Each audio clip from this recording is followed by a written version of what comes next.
manasi pratishthitam manome vachi pratishthitam aviravirma edhi vedasyama anistha shrutam me ma prahasi anena dhitena horatran samdadhami ritam vadishyami satyam vadishyami tanmamavatu tadvaktaramavatu avatu mam avatu vaktaram avatu vaktaram. Om Shanti Shanti Shanti.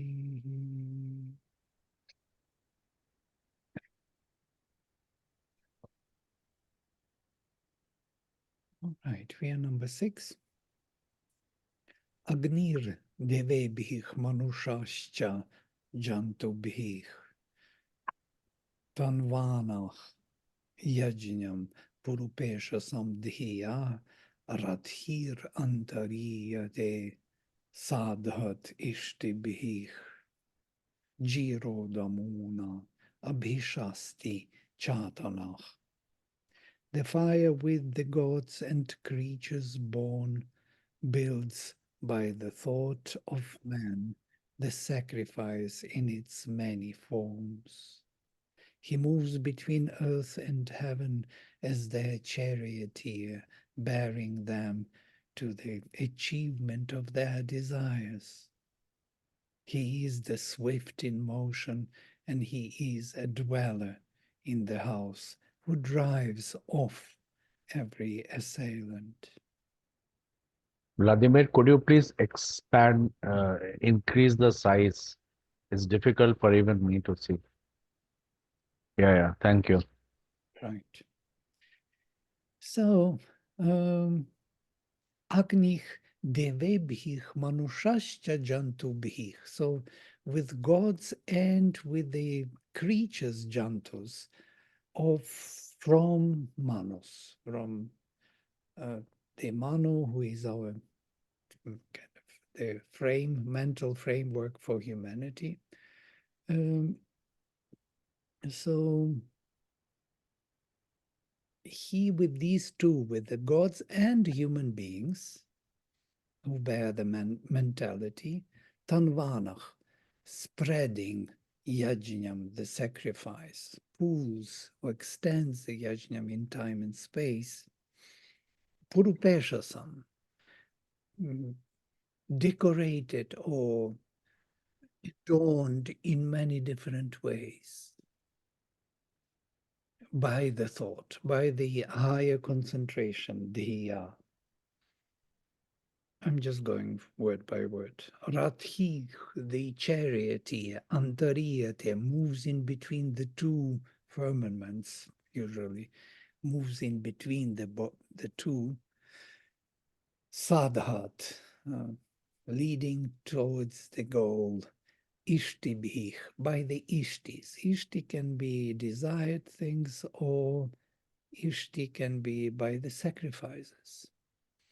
Because Ishta is the PPP part, participle passive voice from the root yaj. So by the sacrificed or by the offerings made, he leads to the goal or to the fulfillment, these two between which he moves, yeah? As a charioteer. In his chariot, he moves between heaven and earth and leads them both to their fulfillment. Jirach, a swift, Damuna, settled in the house, domiciled. Abhishasti Chatanach, removing every Abhishasti. Abhishasti is generally translated as curse, but literally Shasti from root Shas, Shamsati, is to praise. Abhishasti, to praise kind of against, or to praise um, around, even around against. So means kind of cursing or creating troubles, trouble or curse. So my interpretation, Agni with gods and living creatures of Manu, is extending the sacrifice by the thought in many beautiful ways. He moves in between the two worlds as a charioteer, driving them to their fulfillment with his, our sacrifices, something which was offered to Agni or through Agni to the gods. Swift in his movement, seated in our house, he removes all the troubles, all the curses. These are very typical for the Vedic thinking. Swift in his movement and seated, situated. Yeah? So both, he's situated and swift. It gives us the full kind of picture of his capacities.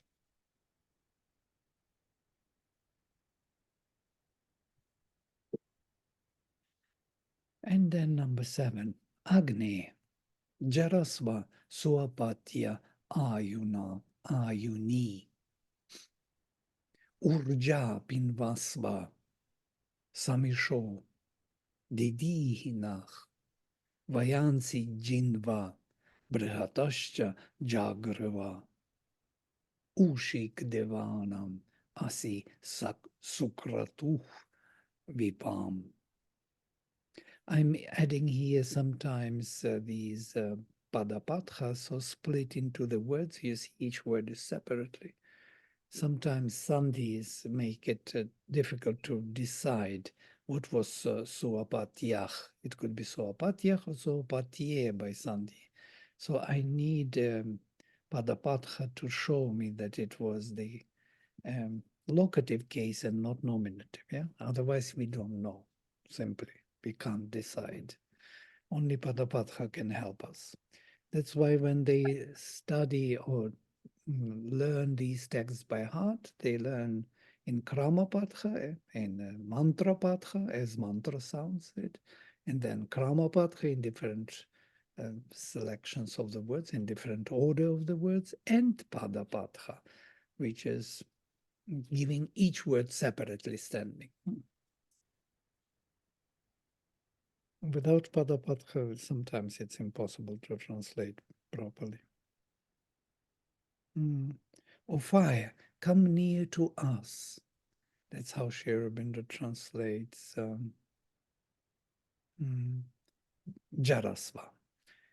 Come near to us in a life rich with offspring, Suapatye. Nourish us with energy, Urja Pinvasva. By the Urja Pinvasva. Illuminate our impulsions. Didihi Samishach Nach. Ish is impulsion, some ish is even more. Maybe some can belong also to some didihi. Illumine totally our impulsions, or our all impulsions illumine. Depends where we put that some.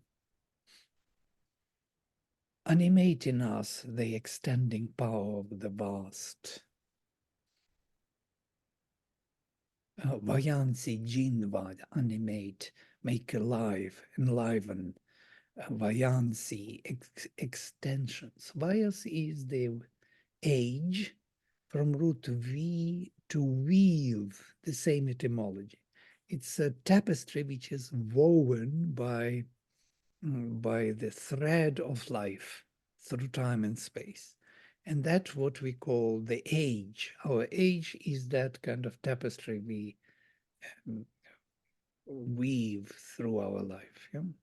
So these Vayansi, that is sometimes energy or sometimes extension of life. So here he translates animate in us the expanding powers, Brihatascha, of the vast. I translate a bit different because of this cha here. Vayansi jiva brihatascha jagrivi. Jagriva, sorry.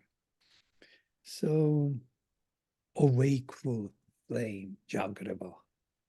It's, you see, jagrive.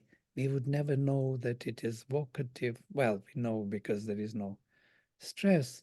But jagrive is from jagrivi. Jagrivi is nominative and jagrive is the vocative. Ushik devanam. Shivendra translates Ushik as thou art the aspirant strong in will. All strong in will sukratu, but the aspirant is Ushik. Ushik is the priest, Ushij, from root ush, to want, to desire, to aspire. So Shobhanta translates the priest as aspirant. You are the aspirant of the gods, Devanam, Asi, you are. And Sukratuch Vipam. Vip is the illumined seer. No, Vipra or Vip, from root Vip, to tremble with ecstasy. Vepathu, also, there is another word of trembling in ecstasy. And Vipu, also. There are many words from root Vip. It's a Vedic word, yeah? You will not find it common in this classical Sanskrit. So my translation is, I think, more literal. Or Agni, wake up, Jarasva, to the giving of life, Suapatye, in the giving of life, literally. Why giving of life? Ayuni, from Ayu, life, locative, and Suapatye, which is charged with perfect action or perfect offspring. In the perfect offspring life force, you awaken, literally. Yeah? Wake up to the giving of life with perfect offspring. Perfect offspring or perfect action is usually the future-oriented results, so future realizations. Offspring is always something which moves forward in time. And many times this word offspring is used not only for the progeny of our children, but also for the results of our activities. What we do should have consequences, results in the future, should have continuation in the future. Charge us. You are your energy, with your energy. Sorry, this is something happened here. Charge us with, I don't know how it changed by itself. Charge us with your energy, illumine all our impulsions, intentions, actions. So it's quite straightforward. Enliven our expansions, buoyancy in time and space, and that of greatness. I translate it as separate, brihatascha, because of this cha, and of the greatness. So illumine our lifespan and that which goes beyond, yes, which goes into the transcendental of greatness. Ovakal flame, Jagreve, you are Ushij, the aspirant, aspiring force of the gods and perfect willpower of the seers. Vladimir, Yes. the Jaraswa, I guess that's not the one of the aging one. So Yes, is that the? it It is. is. It is. It is. Jri has two meanings too, and from here Jagrivya and Jagriva is from Jagri, yes, from Gri, Jri. They are kindred roots. And from here you have all these interesting words like gear, even voice, and waking and getting old and even moving. Sri Aurobindo translates come near to us.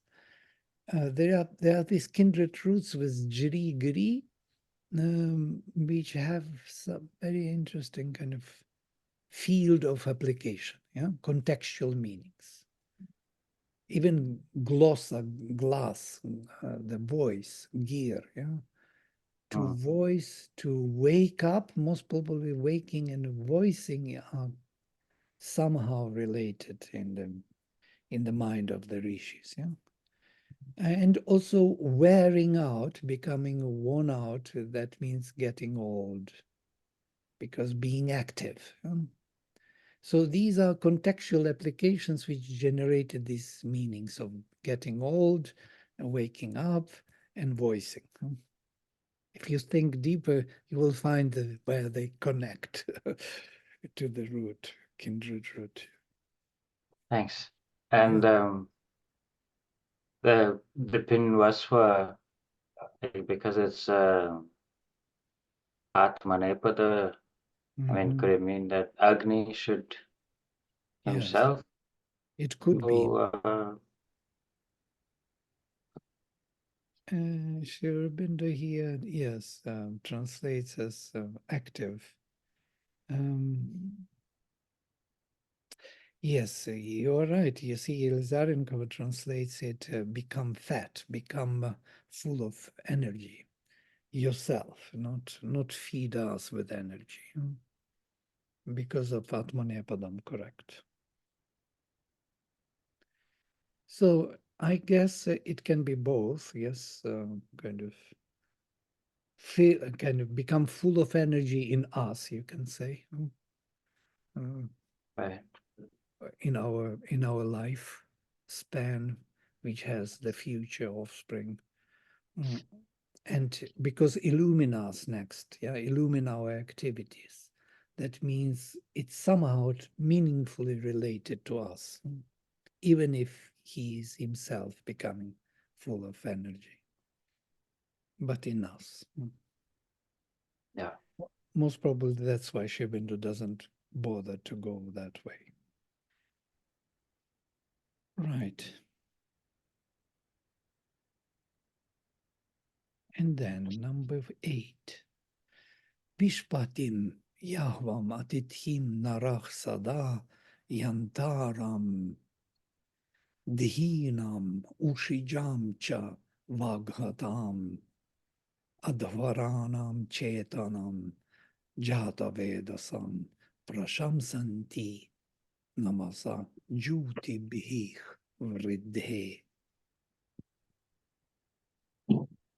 Man ever with obeisance, with swift urgings, give expression for their growth to the knower of all births, the mighty one, the Lord of the peoples, the guest, the driver of our thoughts, the aspirant in those who speak the word. This is so beautiful. The aspirant in those who speak the word, the wakener to consciousness in the pilgrim sacrifice. Sri Aurobindo coins new words, awakener.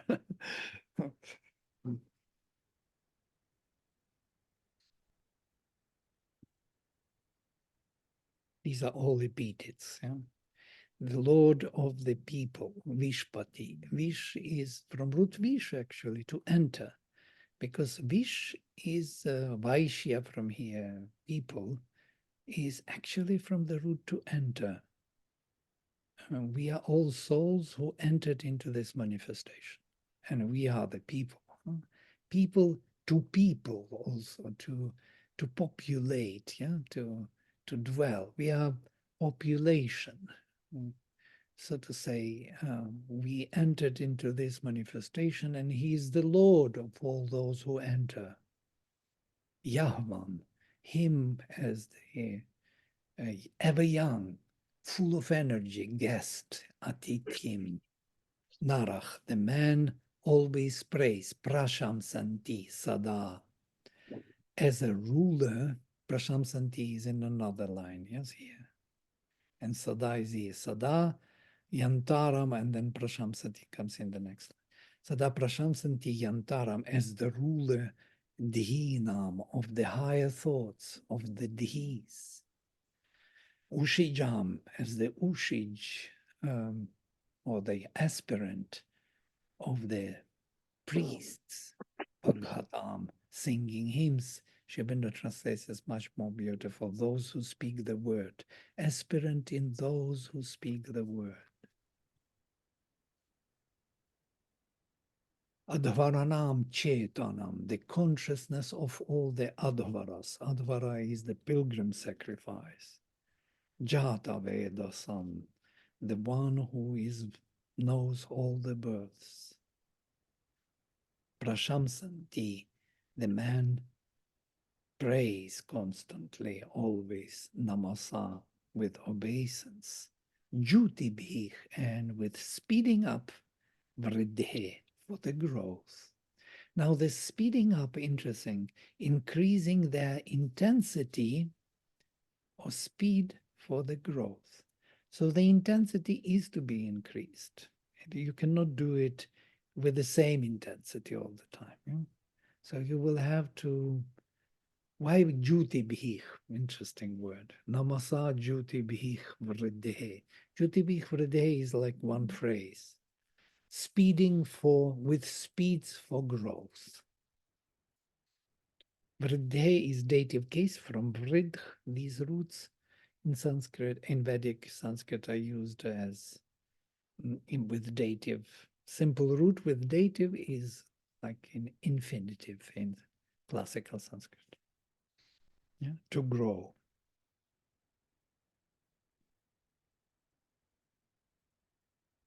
Actually, it shows very archaic form of language. Yeah?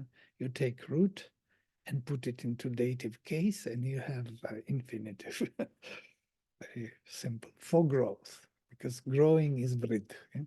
You take the root, and directly with dative case, you already have the meaning.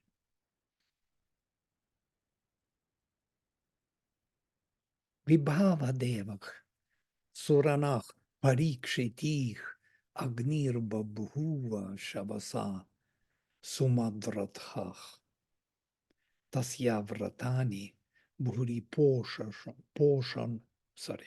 poshino vayam upabhushema dama asovrktibhih. Fire, the white shining Godhead, joyful in his happy chariot, has enveloped in his might our abodes.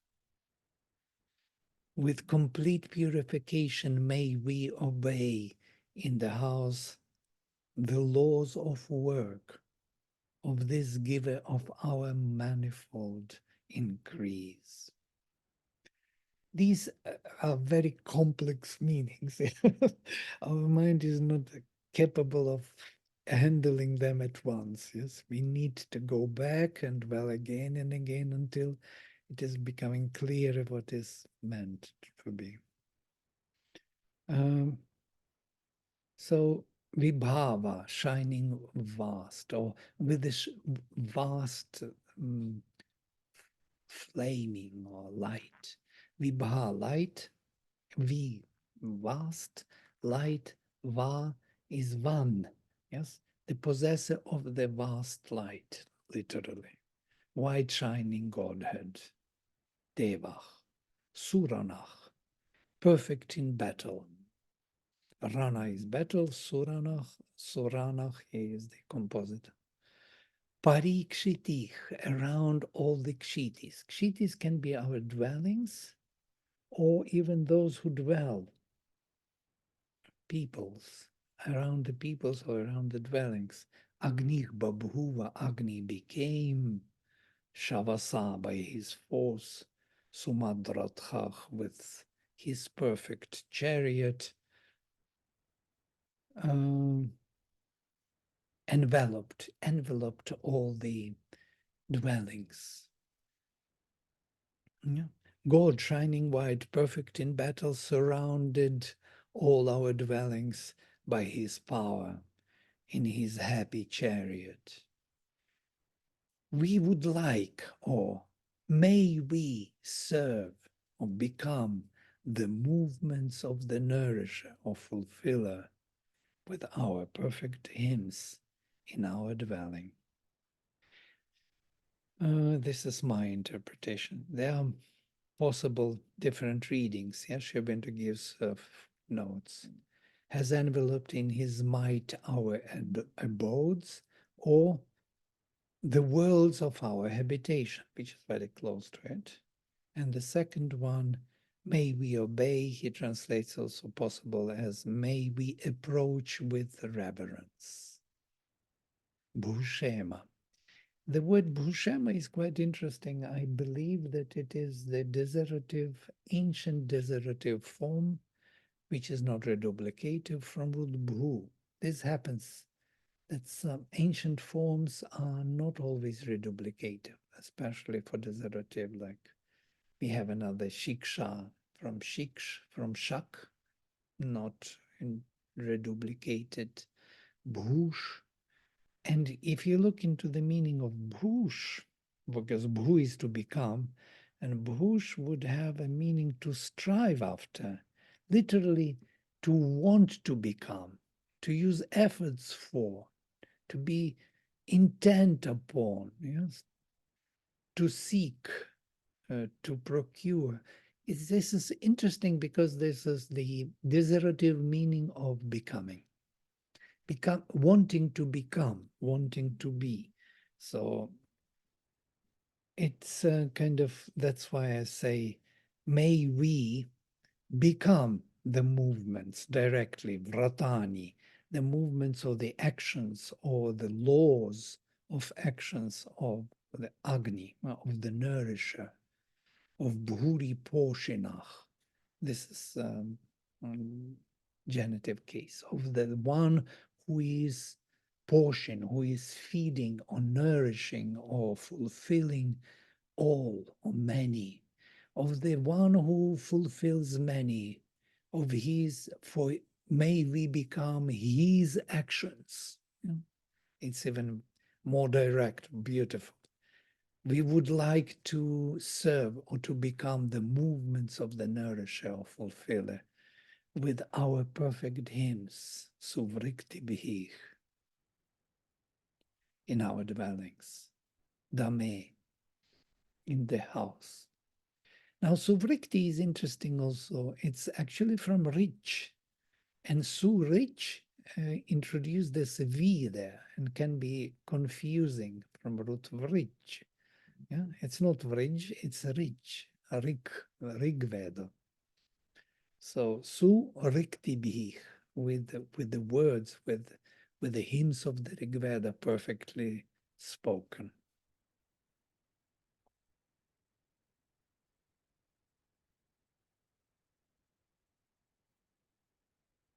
I'm doing these references to grammar for the students of grammar here. There are 3 of them, or more even.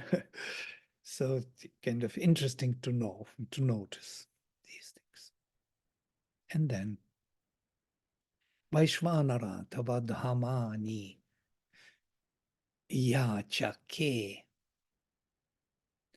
Dhamani Achake, yes, if it's split. Yebhich Suvarvid Abhavach Vichakshana Jatach Aprinach Bhuvanani Rodasi Agne Ta Vishva Paribhur Asi Tmana. O universal Godhead, Vaishvanara, I desire thy lights,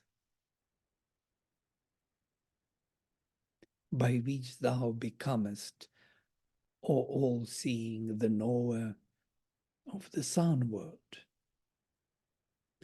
Now, Tava Dhamani, Dhamani Achake. Achake is I desire, I want, I adore, I love. I love your Dhamani. Your actually Dhamma is the dwellings, realms. Interesting is Sri Aurobindo puts lights, and then he has a reference here, seats or planes. But he thinks about lights, or maybe luminous planes as lights.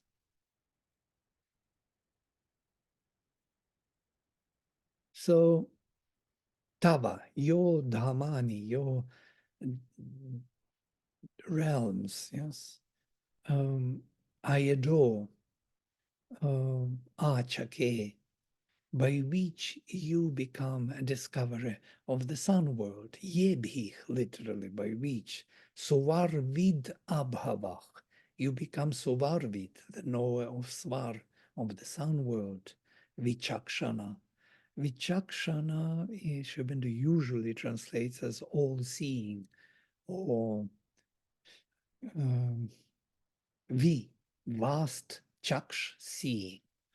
Seeing vast. Here is the vocative case. Jatach, being born. Born, aprenach, you covered, or fulfilled. Bhuvanani, all the worlds. Roda, sea, and two firmaments means heaven and earth. Or Agni, Agne. Tach, Vishvach, all these, sorry, not Tach Vishvach, Ta Vishva, Tani Vishvani Bhuvanani, this is neuter.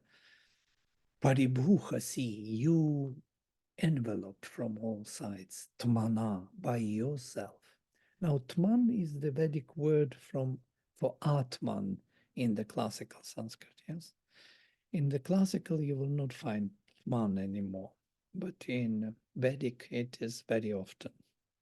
Not Atman, but Tman, because A is the prefix, and Tman is actually the basic word. And this word Atman is misread, misinterpreted by even Indian tradition. They think that it is from the root an, to breathe. It is not from the root an. From the root an, Tman will never happen, or Atman. Cannot be. N has to be there. Yeah? Why T suddenly with M, which is so unnatural? And I think it is from root tam, which lost its A because the stress is after tma, taman. So tam is actually coagulating, making it solid, making it a self, yeah? Some separate solid being. From here, tamas, darkness. From here, tamas is tamas guna, yes? Immobile. So I think it is rather from root tam, which makes the idea of the self. And in the Veda, Tman is the body, yeah? Something solid, something in itself immobile. Okay, we go forward. And the last verse, and here we finish our hymn. Vaishvanarasya damsanabhyach damsanabhyo brihat arinat ekach suvapatyasya, no, svapasyaya, suapasyaya kavih. I have to deconstruct. Suapasyaya kavih. Arinat ekak suapasyaya kavih ubha pitara Mahayan Jayata Agnir Dyava Prithivi Bhuri Retasa. Now we can hear the meter. So of Vaishvanara, fire, the one seer by his seeking for perfect works released out of the actions of the universal Godhead, the vast, the fire greatening both the parents, earth and heaven, was born from a mighty seed. Now, there are many footnotes here. Perfect works, from the perfect works, by the seeking for perfect works. That's how he.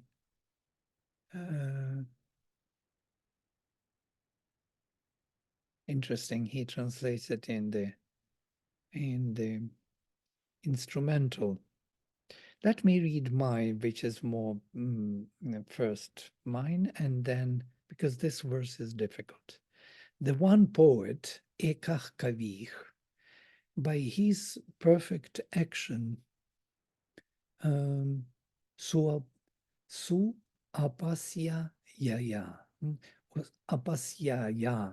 So su apasya is the perfect action. So apasyaya is the instrumental. By his perfect action, the one kavi, arinat, vacated or emptied or released brehat, the vastness. From where?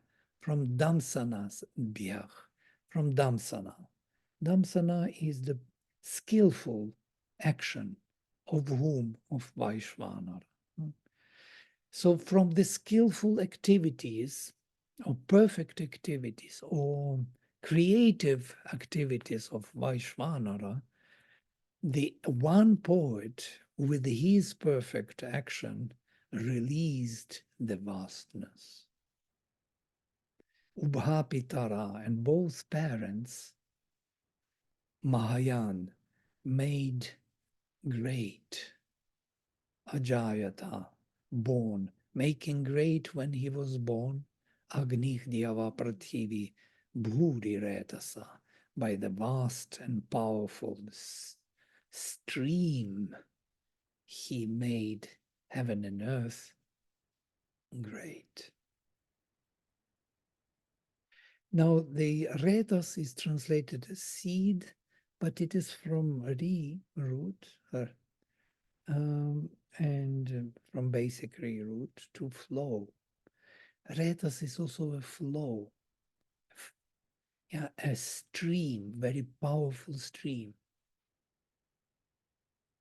And that is associated with casting the seed. Casting the seed is also a stream, very strong. So in a way, from here, this idea of the seed, but originally it is the stream, the flood, the flow, the current. So the one poet, by his perfect action, released out of skillfully performed actions of Vaishvanara the vastness. Being born, he made both parents great, heaven and earth, Agni, by his mighty seed, or by his mighty flood or current. Now I will read Sri Aurobindo's and it will be easier. Fire, the one seer, by his seeking for perfect works, released out of the actions of the universal Godhead, the vast, the fire, greatening both the parents, earth and heaven, was born from a mighty seed. Perfect works, damsana, bhyach, yes, or his skill in works, which is very close to it. And then there are another footnote, out of the actions, released out of the actions, or that is damsana, of the actions, detached from the actions, because it's ablative case. By his skilled works is suapasyaya. And number 5 is mighty seed, or the fire was born, greatening both parents, earth and heaven, with his mighty steam. What is this? It's some kind of stream, most probably, yeah?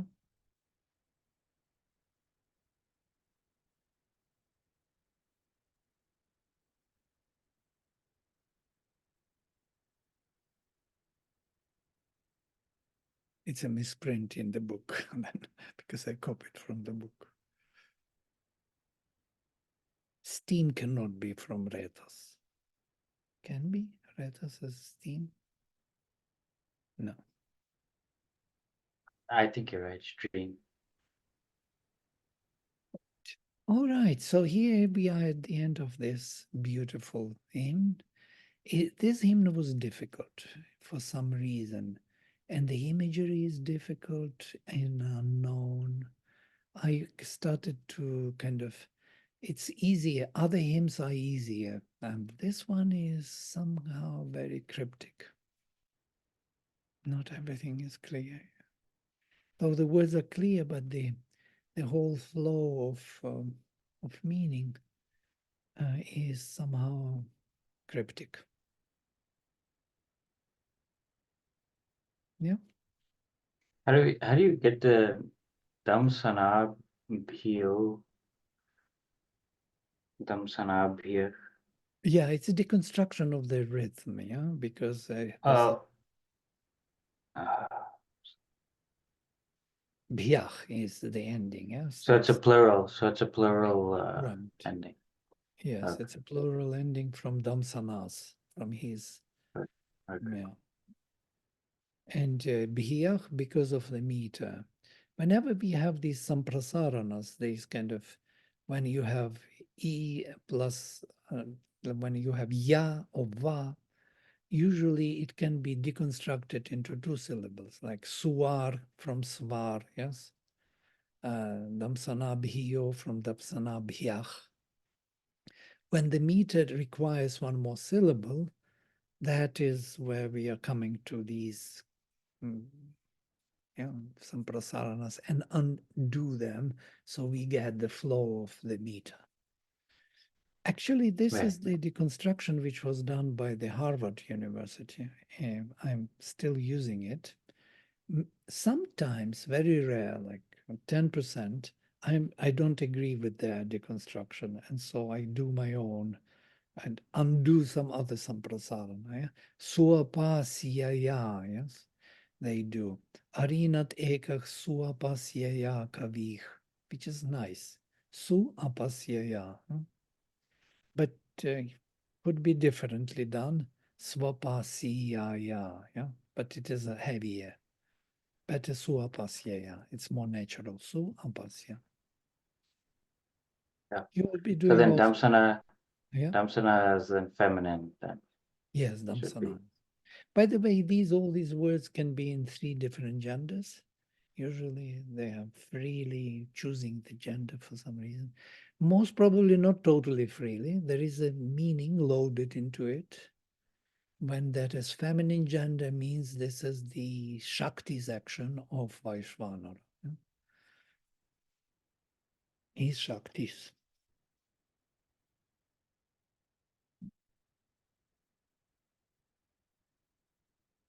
All right. Any other thoughts on this cryptic hymn? I have a question about verse 6, where in the translation, swift is capitalized, and I think it's a noun. Right. What struck me, and it might be just a matter of translation because I'm not familiar with the Sanskrit, but a swift is also a bird. Oh, And it started my mind thinking about, because the Holy Spirit is also characterized as a bird. So it got me thinking of Agni and the Holy Spirit through the rest of the hymn. right. But I didn't know whether that word that Sri Aurobindo translates as swift, it just means quick, or okay.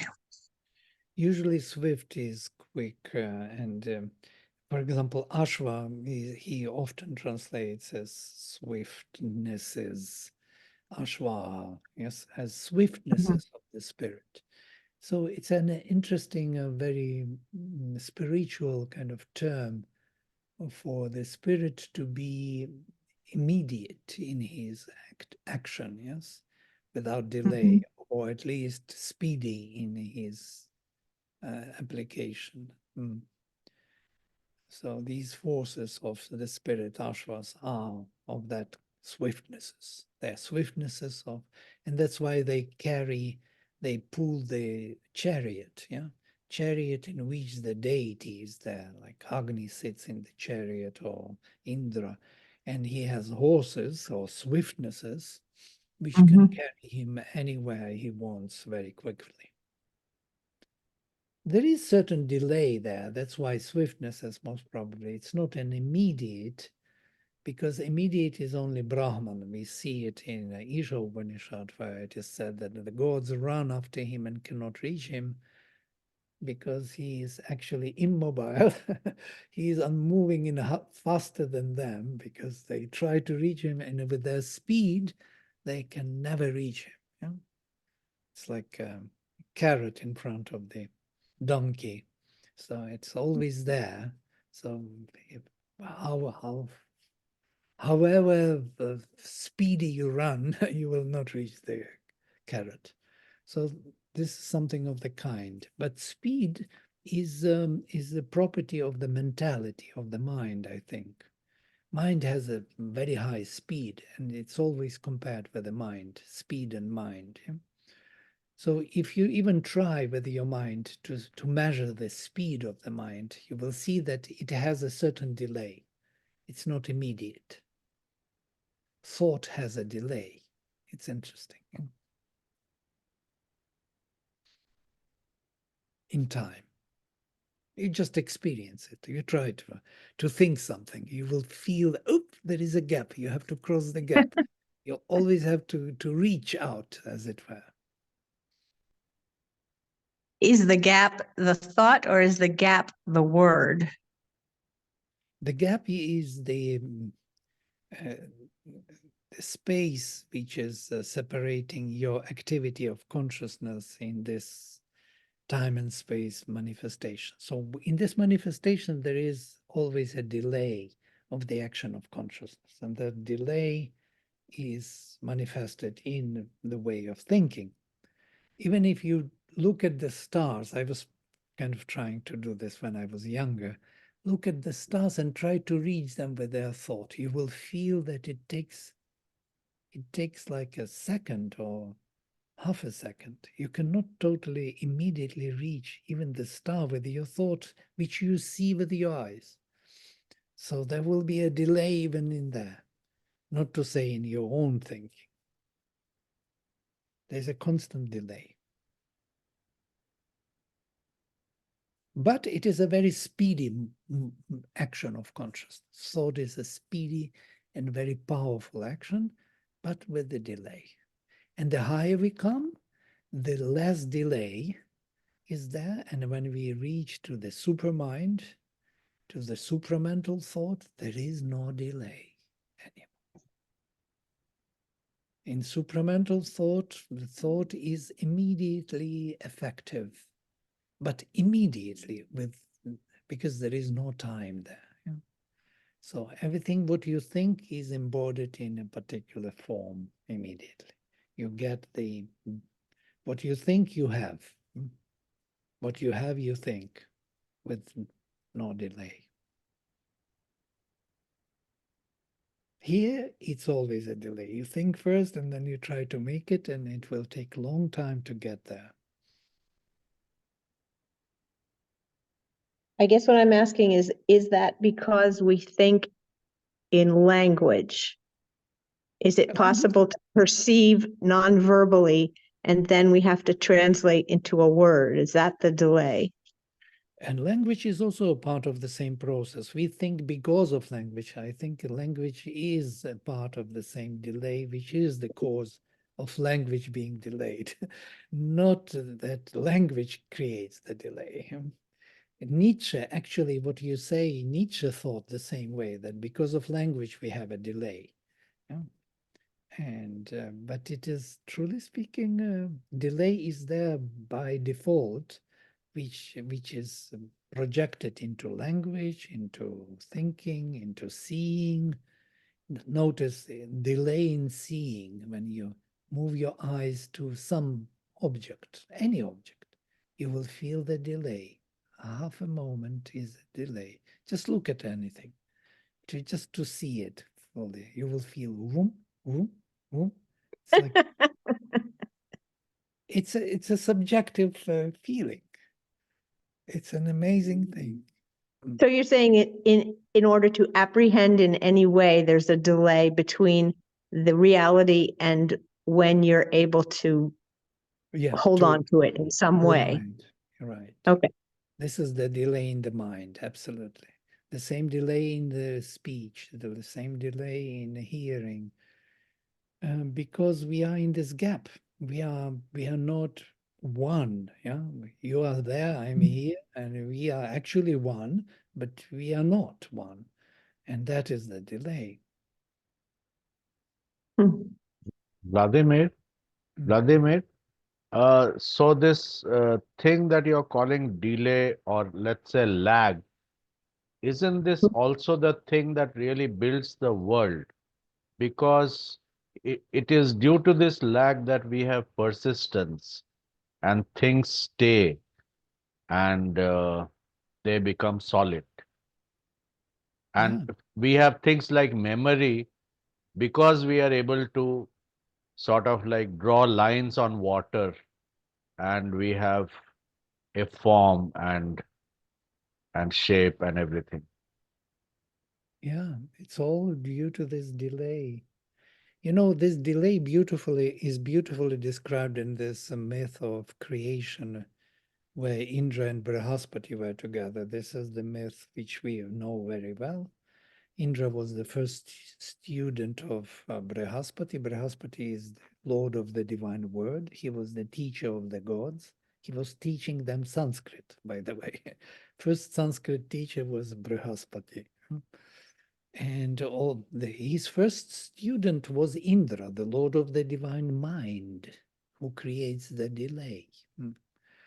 And from him, he received the Sanskrit, but he noticed that whatever Brihaspati says is actually actual with truth, you know. So that means in his flow, infinite flow of speech, there is no end. So whatever he says, it is there actual. Yeah? So how can he master Sanskrit? He couldn't master Sanskrit because it is infinite. He should sit in front at the feet of Brihaspati forever, you know, because there is no end to the expression of the infinity in truth. They are actual, they are immediate. There is no delay. So what he did, it's interesting, he stopped the flow of Brihaspati's speech, cut it into pieces, grams, and created grammar. So what he did, he created by the mental categories of subject, object, time, space, yeah, modalities, he mastered that substance of Brihaspati's word, which was infinite and identical with the truth. He created words, he created alphabet, Varnamala, cut it into pieces, sounds, composed and recomposed them into the words, into the sentences, into the texts. So now you can master the reality of the word without being actual with the truth. Now you can lie, finally. You can apply the truth to any context you want, even there where it doesn't fit. And that is the delay. That creates time and space, the gap. Now, in this gap, you can apply the truth into many different contexts. Somewhere it fits, somewhere it doesn't fit. But that's the game. That's the multitude creation.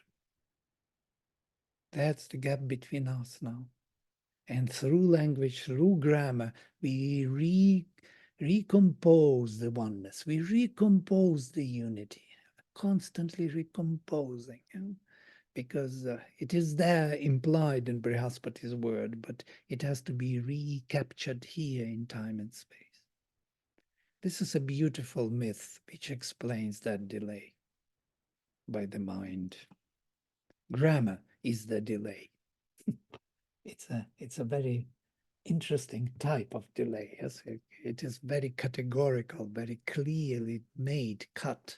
So that's why we study grammar. We want to see how it works, how it recaptures the unity. And the moment we recapture the unity, we understand the meaning. Yeah, we have to recapture the unity every time in every sentence. Otherwise, we would never be able to understand anything. All right. Okay, we can stop here for today and take next time another hymn. I will close with mantra. Om Sarve Bhavanto Sukhinah Sarve Santo Niramaya Sarve Bhadrani Pashyantu Ma Kaschit Dukha Bhag Bhavet. Om Shanti Shanti Shanti. Hari Om. See you next time.